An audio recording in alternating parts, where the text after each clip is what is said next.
July 3rd, 2026, 11:47 p.m. The Black Sea coast south of occupied Crimea is dark. No lights burn on the peninsula's military installations. Russia's commanders ordered emissions discipline weeks ago, anticipating exactly this kind of night. But darkness is not protection. Not anymore. 7 radar stations are active, their beams sweeping the southern approaches. 7 nodes in an overlapping sensor web that took Russia 3 years to rebuild after Ukraine's earlier strikes. From this network, Russian commanders can track any air-breathing threat 200 kilometers out. Any missile, any drone, any aircraft. They believe the web is impenetrable. They are 11 minutes from learning how wrong they are. My name is your host at Steel Horizon, where we analyze the battles that change wars. Tonight, we're breaking down one of the most precisely coordinated deep strike operations Ukraine has ever executed. A sequential radar kill chain that swept the entire southern coastal defense network off the map in under 4 minutes. What you're about to hear is not speculation. It's a reconstruction drawn from Ukrainian General Staff reports, satellite imagery analysis from commercial providers, OSINT investigations by open-source communities tracking the conflict in real time, and combat footage verified by independent analysts. The details are specific because the operation itself was specific. Precision was not optional. Precision was everything. To understand why this mission happened in early July 2026, you have to go back to October 2025. That autumn, Ukraine's Main Intelligence Directorate, the HER, began systematically mapping the coastal radar architecture Russia had built along occupied Crimea and the Taman Peninsula to the east. This was not a fast process. Signals intelligence operators worked in shifts around the clock, cataloging radar emission signatures, sweep frequencies, and coverage overlaps. Reconnaissance drones, both commercially adapted civilian platforms and military-grade systems, flew carefully planned routes that kept them just outside detection range while their sensors recorded everything. The picture that emerged over the following months was daunting. Russia had built what analysts were calling an integrated coastal defense bubble. 7 primary radar stations anchored the network, each linked to the others by encrypted data relay. Between them, they had 0 gaps in coverage across the southern approaches to the peninsula. Layered behind them were drone command nodes, hardened structures from which Russia launched its own surveillance and strike drones over the Black Sea, and electronic warfare relay posts that could suppress incoming signals and confuse navigation systems. The whole architecture was deliberately redundant. Destroy one node, and the others compensate. Ukraine's planners understood this immediately. The only way to break the network was to destroy all critical nodes simultaneously, or close enough to simultaneously that surviving stations couldn't compensate before a follow-on strike exploited the gap. The planning took 3 months. I spent time going through everything publicly available about how this mission was structured, and one detail kept nagging at me: the timing problem. Each Neptune cruise missile crossing into radar coverage represents a trackable signature. If the stations are active and networked, the first missile triggers an alert. Russian air defense scrambles. Follow-on missiles get engaged. The operation fails. The only solution was sequencing. Each missile had to enter radar coverage at precisely the moment the adjacent station was already destroyed and dark, creating a rolling blind spot sweeping west to east across the peninsula. Getting that timing right required knowing not just where the stations were, but how fast each station's data would propagate through the relay network, how long the radar crew would take to react to an inbound contact, and how quickly Russian air defense could get fighters airborne from Novorossiysk. Which weapon was more critical to this operation's success? The Neptune cruise missiles, the FPV drones, or the electronic warfare jamming? Comment A for Neptune, B for drones, C for electronic warfare. The answer might surprise you, which brings us to the asset that made everything possible. The R-360 Neptune anti-ship cruise missile. Designed in Ukraine, manufactured in Ukraine, and first used to devastating effect when it sank the Russian cruiser Moskva in April 2022. By 2026, the Neptune had been through several evolution cycles. The variant used in this operation incorporated enhanced terrain-following guidance that allowed it to fly as low as 5 meters above the water surface, dramatically compressing the radar detection window. At a cruise speed of approximately 900 kilometers per hour, a Neptune skimming the wavetops has a radar horizon detection range of roughly 15 to 20 kilometers against most ground-based systems. Compared to the nominal 200-kilometer detection range, Russia's radar network was rated for against higher-altitude targets. The missiles would use terrain and sea surface to mask their approach until they were seconds from impact. Ukraine had been accumulating Neptune inventory for exactly this kind of large-scale coordinated strike. 7 nodes meant at least 7 missiles, plus reserves for targeting errors in any system that might require redundant engagement. Ukrainian planners worked with a combination of Neptune cruise missiles for the hardened radar structures and long-range FPV drones for the softer targets. Drone command nodes and EW relay posts that didn't justify expending a Neptune but still needed to go offline at the same moment. The FPV drones used were not the standard $500 kamikaze units built for battlefield anti-armor work. These were longer-range, higher-endurance systems capable of flying controlled profiles to specific coordinates and detonating with shaped charges optimized for electronics destruction. Stay with me. What happens in the next section describes the 11-minute window that decided whether this entire operation succeeded or collapsed into a catastrophic intelligence exposure. The operators who would execute this mission had been rehearsing it for weeks, not in virtual simulation alone, in actual timed sequences using real telemetry feeds from the surveillance assets watching the radar network. They knew the target coordinates by heart. They knew the sequence. They knew that if any missile arrived more than 40 seconds early or late at its assigned target, the whole chain could unravel. The bunker they operated from was somewhere in southern Ukraine. Precise location kept classified for obvious reasons. Inside, the atmosphere was controlled, cold, focused. The team had done everything they could do. Now they were waiting for the weather window. Weather was the first obstacle. Through the second week of June 2026, persistent cloud cover and wind conditions in the target corridor were unfavorable for the long-range FPV drones, which have more limited all-weather performance than the Neptune missiles. The mission was postponed 3 times. Each postponement was not simply a delay. It was a security risk. Every additional day the operation existed as a planned mission was another day for potential intelligence compromise. The drone operators and missile crews lived with that weight. They trained. They waited. They rehearsed the sequence again. The intelligence teams kept watching the radar stations, verifying that Russian operators hadn't shifted positions or changed emission protocols in ways that would invalidate the targeting package. Then, on July 1st, 2026, the meteorological window opened. A high-pressure system settled over the northern Black Sea. Surface winds dropped below the threshold for reliable long-range FPV operations. Satellite imagery from commercial providers showed all 7 target nodes active and in their expected configurations. The operation was green. July 3rd was selected as the strike date, with 11:47 p.m. as the initiation window.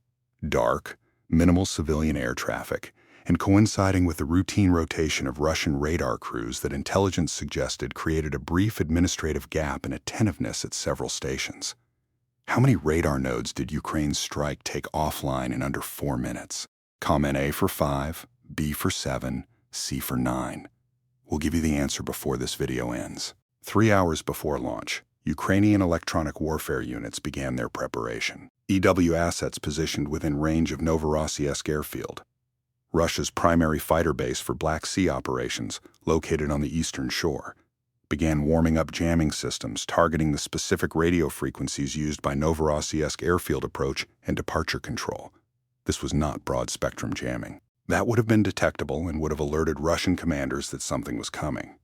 Instead, Ukrainian EW operators targeted narrow frequency bands in ways designed to look like intermittent equipment interference, a problem Russian technicians would note but not immediately escalate. The goal was not to jam the fighters now. It was to be in position, calibrated and ready, to jam them during the 11-minute strike corridor when it mattered most. At 11:44 p.m., launch sequences began. Neptune missiles launched from mobile transporter erector launcher vehicles that had moved to their firing positions over the preceding 48 hours, using route planning specifically designed to avoid Russian surveillance drone coverage. The TLs were dispersed. No single launch point, no concentration of assets that could be targeted if Russia detected the launch signatures. Each Neptune ignited and climbed briefly before dropping to its wave-skimming cruise altitude and accelerating to operational speed. At roughly 900 kilometers per hour, the transit time from launch to target was calculated precisely for each missile based on its individual approach corridor. The long-range FPV drones launched slightly earlier. Their slower speed meant they needed a head start to arrive at their targets at the same moment as the faster Neptune missiles. FPV operators guided their aircraft through waypoint navigation, holding them low over the water, using the sea surface itself as radar masking. The drones were assigned the 3 EW relay posts, and 1 drone command node judged too soft for Neptune engagement. 3 Neptunes were assigned to the 3 primary radar stations at the western end of the network. 2 Neptunes were assigned to the 2 central stations. 2 more were held as reserves for any target requiring re-engagement. What's most surprising about this operation isn't the technology. It's the human precision required to hold 11 simultaneous weapon systems in the correct timing sequence using nothing but pre-programmed routing and operator judgment. Put yourself in the position of the strike coordination team in that bunker. You have launched missiles and drones you cannot recall. You will know in approximately 25 to 35 minutes whether the sequence worked or whether you just handed Russia intelligence about Ukraine's Neptune inventory, launch positions, and operational planning for nothing. Subscribe to Steel Horizon if you want to understand how modern warfare actually works. Every week, we break down the operations that are rewriting the rules of conflict. 11:47 p.m. The western edge of the radar network is designated Station Alpha, a long-range early warning radar on elevated terrain southwest of Sevastopol. Station Alpha has been active for 11 consecutive months since its installation. Its crew of 12 operates in 2 6-man shifts. The night shift has been on duty for 4 hours. At 11:47 p.m. and 31 seconds, the first Neptune strikes Station Alpha. The warhead, a penetrating high-explosive anti-radiation design, detonates on impact with the radar structure. The explosion is visible from the coast. Station Alpha goes dark. Station Beta, 11 kilometers to the east, has approximately 4 seconds of data from Station Alpha before the relay connection drops. Those 4 seconds are not enough. Beta's operators don't yet understand what they're seeing. Their screens show Alpha's signal has gone offline. Equipment failure is their first assumption.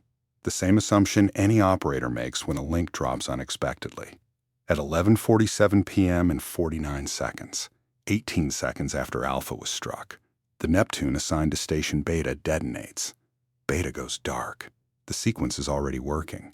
The rolling blind spot is sweeping east. Station Gamma, the central relay hub of the entire network and the largest installation in the chain, receives no alert.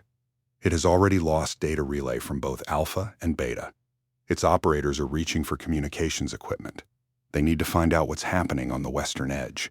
They will never get that answer. At 11:48 p.m. and 12 seconds, 2 Neptune missiles arrive at Station Gamma 31 milliseconds apart. The first warhead defeats the outer hardening. The second penetrates to the equipment core. Station Gamma, the data relay hub that held the entire network together, ceases to exist in approximately 0.7 seconds. The eastern stations, Stations Delta and Epsilon, are now operationally isolated. Their data relay from the western nodes is gone. They don't know why. Their operators are trained to assume enemy action in exactly this scenario and immediately begin reporting up the chain of command. But the chain of command runs through Station Gamma, which no longer functions. Delta's operator reaches for a backup radio frequency. At 11:48 p.m. and 41 seconds, Delta is struck. The operator's radio transmission is interrupted mid-sentence. Epsilon, the easternmost primary radar station, gets 31 additional seconds of awareness. Its crew knows, by now, that something catastrophic is happening to the west. They know they are likely next. They know that in 31 seconds, nothing they can do will matter. The Neptune assigned to Epsilon arrives at 11:49 p.m. and 14 seconds. 5 primary radar stations are dark. Total elapsed time from first strike to fifth, 1 minute and 43 seconds. The EW relay posts fall in the next 90 seconds as the long-range FPV drones complete their runs. Post 1, a relay installation housed in a converted civilian structure south of Simferopol, takes a direct hit from an FPV drone loaded with a shaped charge optimized for electronics penetration. The relay equipment is destroyed. Post 2, a coastal installation near Kerch, loses its power generator to a drone strike before a second drone finishes the communications suite. Post 3 takes an FPV strike that misses the primary target but destroys the antenna array. Mission accomplished. The drone command node, the seventh and final target, takes 2 FPV hits at 11:49 p.m. and 58 seconds. Elapsed time since the first Neptune struck Station Alpha, 2 minutes and 27 seconds. The entire southern coastal radar chain is dark. If you believe that tactics win wars, type Steel Horizon in the comments. That is what tactics look like when they work. Months of preparation, perfect sequencing, and operators steady enough to execute under pressure. Inside the bunker in southern Ukraine, the strike coordination team is watching their telemetry feeds. Confirmation signals are coming in one by one. Strike 1, confirmed. Strike 2, confirmed. Strike 3, double confirmed. Both missiles on target. The team is not celebrating. They are watching the clock and waiting for the follow-on assessment. They have approximately 9 minutes of radar dark window before Russia begins getting emergency systems online. 9 minutes is a narrow window. The Magura naval drone teams have been waiting for this window for weeks. The Magura V-5 is Ukraine's primary naval surface drone, an unmanned surface vehicle approximately 5 meters long, powered by a gasoline engine, carrying a warhead of up to 320 kilograms of explosives. Under normal circumstances, the Magura operates in waters where Russian coastal radar, helicopter patrols, and naval patrol craft make the infiltration window extremely narrow. But normal circumstances no longer applied. The southern coastal radar network was dark. Russian naval patrol coordination ran through the same relay infrastructure that was now burning in 7 locations across Crimea. In the 9 minutes following the radar kill, Ukrainian Magura sortie teams launched their drones from pre-positioned release points in the northwestern Black Sea, waters that had been effectively closed to Ukrainian naval operations for months. This is the part of this operation that, honestly, deserves more analysis than it typically gets in mainstream coverage. Ukraine is not just conducting military operations. Ukraine is systematically dismantling the infrastructure that makes Russian military operations possible, piece by piece, with a level of technical sophistication that was not widely anticipated even by analysts who followed the conflict closely. The coastal radar network wasn't destroyed because Ukraine got lucky. It was destroyed because 6 months of patient intelligence work, 3 months of planning, weeks of crew rehearsal, and specific weapons development all came together in under 4 minutes. This is what happens when a nation transforms necessity into doctrine. At 11:52 p.m., Russian command elements at Novorossiysk became aware that the coastal network had gone dark. The response was immediate in theory and chaotic in practice. Su-30SM fighters were ordered to scramble from Novorossiysk airfield and conduct visual and radar searches over the Black Sea approaches to Crimea. In theory, the Su-30SM is a capable aircraft with its own onboard radar. It doesn't absolutely require ground-controlled intercept data to find targets. In practice, hunting small surface drones and cruise missiles over dark water at night without ground radar directing the intercept is enormously difficult. The aircraft's own radar is optimized for air-to-air and higher-altitude air-to-surface targeting. Detecting a Magura naval drone, a low-profile surface craft moving at 40-plus knots, requires flying very low and very slow, which creates its own vulnerabilities. And then the EW jamming activated. Ukrainian electronic warfare units, which had been waiting calibrated and ready for 3 hours, initiated targeted jamming of Novorossiysk airfield control frequencies at 11:53 p.m., 6 minutes after the first strike. The jamming created interference across the precise frequency bands used for fighter departure control and mission assignment communication. The Su-30 crews had already launched. They were airborne. But their ground controllers, trying to vector them toward areas where Magura drones might be operating, were transmitting through jamming that made their instructions intermittent and corrupted. Pilots received fragmented coordinates. One pair of Su-30s flew a search pattern 20 kilometers south of where the Magura sortie was actually operating. Here's the take that will probably get us some pushback. Russia's investment in rebuilding this coastal radar network after Ukraine's earlier strikes was a strategic mistake. Not because radar networks are ineffective, they obviously are effective, but because Russia rebuilt the same centralized architecture, with the same relay dependencies, and the same hub-and-spoke topology that had made it vulnerable before. Ukrainian planners knew this because they had studied the reconstruction through 6 months of signals intelligence. Russia essentially handed Ukraine a blueprint for destruction by repeating a design that had already been successfully attacked. A distributed, hardened architecture with multiple independent command nodes would have been dramatically harder to sequence kill. Russia didn't build that, and that choice cost them the entire network in under 4 minutes. What would you have done differently if you were advising Russian coastal defense planners after earlier strikes? Comment your tactical assessment. We read every serious response. The Magura sortie moved through the radar dark window with a confidence that would have been impossible in any other operational environment. Ukrainian drone operators, working from coastal control stations and relay vessels positioned outside the engagement zone, guided their Magura units through waters that satellite imagery confirmed had previously required Russian patrol craft specifically tasked with naval drone interdiction. Those patrol craft, now without coordinated radar support, had fallen back toward Sevastopol harbor. The waters south of the peninsula were, for a brief and unprecedented window, effectively open. The Magura sortie's specific objectives during this window have not been fully disclosed by Ukrainian military sources, which is appropriate operational security. What Ukrainian General Staff confirmed in the aftermath was that the sortie successfully penetrated to a distance of operational significance, that Russian response was ineffective, and that all Magura units were recovered or accounted for. OSINT analysis of subsequent satellite imagery of Russian naval anchorages showed changes in vessel positioning consistent with a threat response, and at least one patrol craft was observed at Sevastopol, showing damage patterns consistent with a surface drone strike. Ukrainian sources described the sortie as achieving its primary objectives. There's a detail that has stuck with me in analyzing the aftermath of this operation.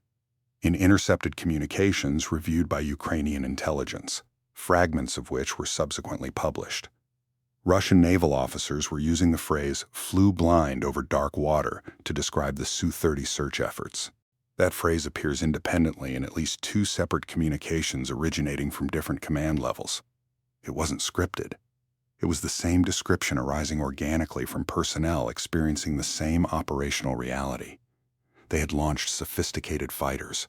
They were flying over waters they could not see. They were hunting drones they could not find. The most advanced aircraft in Russia's Black Sea arsenal was functionally useless in that window because the data architecture it depended on no longer existed. What would NATO have done differently in building and defending that coastal radar network? Comment your tactical analysis. We want to hear from people with doctrine knowledge. The 11-minute window that Ukrainian planners had calculated as the operational exploitation period, the time between radar network destruction and Russian emergency systems coming online, turned out to be closer to 17 minutes in practice. Russia's backup systems, designed for exactly this contingency, required manual activation at locations that had lost their relay connection to the primary command node. Field commanders had to physically reach backup systems, confirm authorization codes, and initialize systems that hadn't been exercised in months. Every minute of delay extended Ukraine's operational window. Every minute of extension allowed the Magura sortie to move deeper. By 12:14 a.m. on July 4th, Russian emergency radar systems began coming online in fragmented fashion. Not the integrated network that had existed before, but isolated systems operating independently without the data relay that had made them a unified surveillance picture. Russian commanders now had overlapping blind spots in their coverage and no reliable picture of what had moved through those blind spots in the preceding 17 minutes. The damage assessment Ukrainian General Staff released in the following days was comprehensive. 7 nodes struck. 7 nodes confirmed, destroyed, or mission killed. The 3 primary radar stations, Alpha, Beta, and Gamma, were assessed as total losses requiring complete reconstruction. The 2 eastern primary stations, Delta and Epsilon, were assessed as severely damaged, with primary radar equipment destroyed but supporting infrastructure potentially repairable. The 3 EW and drone command infrastructure targets were assessed as fully destroyed. Estimated replacement cost for the network, based on known Russian procurement costs for equivalent systems, exceeded $340 million. Reconstruction timeline, given Russia's current industrial constraints and the international sanctions pressure on its electronics supply chain, was assessed by Ukrainian analysts at 18 months minimum. 18 months. The coastal radar network that Russia spent 3 years rebuilding, and that Ukraine spent 6 months mapping, was going to require another 18 months to replace.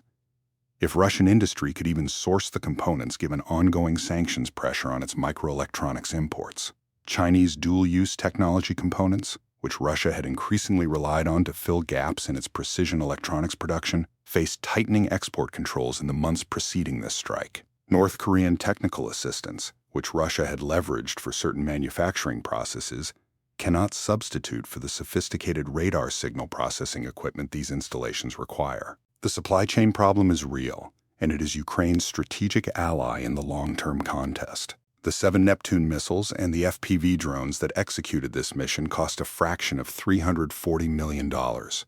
Ukraine destroyed a $340 million integrated defense network with cruise missiles and drones. That asymmetry. Expensive Russian infrastructure against relatively cheaper precision Ukrainian munitions is the economic engine of Ukraine's deep strike strategy. Russia has to maintain and rebuild expensive, fixed infrastructure. Ukraine has to identify it, track it, and hit it. The cost ratio favors Ukraine. Will operations like this one force Russia to fundamentally redesign its coastal defense architecture in the Black Sea, or will it rebuild the same system again? Comment YES if you think Russia will adapt, no if you think it will repeat the same mistake. The answer matters for how this conflict develops. In the days following the strike, Ukrainian naval drone operations in the Black Sea expanded measurably. OSINT analysts tracking Magura sortie patterns through a combination of satellite imagery timing, vessel AIS transponder gaps, and occasional Ukrainian military social media posts noted an increase in operational tempo consistent with exploitation of reduced Russian detection capability. The coastal waters south of Crimea, which Russian forces had progressively shut down to Ukrainian naval drones through their layered detection architecture, had become operationally contested again in a way they hadn't been in months. The Russian Black Sea Fleet, already significantly degraded from earlier Ukrainian operations that had forced it to relocate its major surface combatants from Sevastopol to ports further east, faced a new operational reality. Its remaining assets were in anchorages where their own sensor coverage had become dependent on mobile systems and airborne assets rather than the fixed coastal network. Those mobile systems and airborne assets are more expensive to operate continuously, more subject to weather, and more vulnerable to targeted Ukrainian strikes. The pressure on Russian naval logistics and operational planning was measurable and increasing. What the tactical record of this operation shows is that Ukraine has developed something worth paying attention to, a doctrine of network warfare, where the objective is not simply to destroy individual military assets, but to methodically dismantle the connective tissue that makes Russian military systems function as integrated entities. Destroy the radar network, and the fighters fly blind. Destroy the data relay, and the isolated stations can't compensate for each other. Destroy the command nodes, and the response is fragmented and delayed. Ukraine doesn't just use weapons. Ukraine invents new ways to fight. And the operation of July 3, 2026, is one of the clearest demonstrations of that doctrine in the entire course of this war. Real tactics, real consequences, steel horizon. Now, to the answers and the assessment. The quiz from earlier in this video: how many radar nodes did Ukraine's strike take offline in under 4 minutes? The answer is B7. 5 primary radar stations plus 2 additional electronic warfare and command infrastructure nodes fell within a 2-minute 27-second window. The strike then expanded over the following 90 seconds to complete the full 7-node target package. 7 nodes confirmed mission killed. That number represents the complete elimination of Russia's integrated coastal radar coverage across the entire southern Crimean approach sector. The question of which weapon was most critical: Neptune missiles, FPV drones, or electronic warfare. The honest answer is that none of them could have succeeded alone. The Neptune missiles had the range and warhead to destroy hardened radar infrastructure. The FPV drones had the precision and cost-effectiveness to handle the softer EW and command nodes. The electronic warfare jamming prevented Russian fighters from effectively intercepting either. Remove any one element and the operation either fails or leaves critical nodes standing. The operational lesson is joint force integration. Ukraine executed what military doctrine calls a combined arms deep strike, where multiple systems with different capabilities create a synergistic effect that exceeds the sum of their parts. Was July 3rd strike approach the right choice? Yes, but it carried significant risks. The 3 postponements for weather created accumulating security risk. A mission this specific, involving missile crews, drone operators, EW teams, and intelligence analysts, is only secret until it isn't. Ukraine was fortunate that the operational window opened before a security compromise occurred. Could Russia have prevented this? Technically, yes. A genuinely distributed radar architecture with hardened independent nodes and no relay dependencies would have been dramatically harder to sequence kill. The fact that Russia rebuilt a hub-and-spoke topology instead of a resilient mesh architecture is a doctrinal failure that cost them an entire regional defense network. What would you have done differently? Drop your tactical assessment in the comments. We want to hear from people who understand how warfare actually works. Subscribe to Steel Horizon, because we break down the battles that textbooks will study for decades.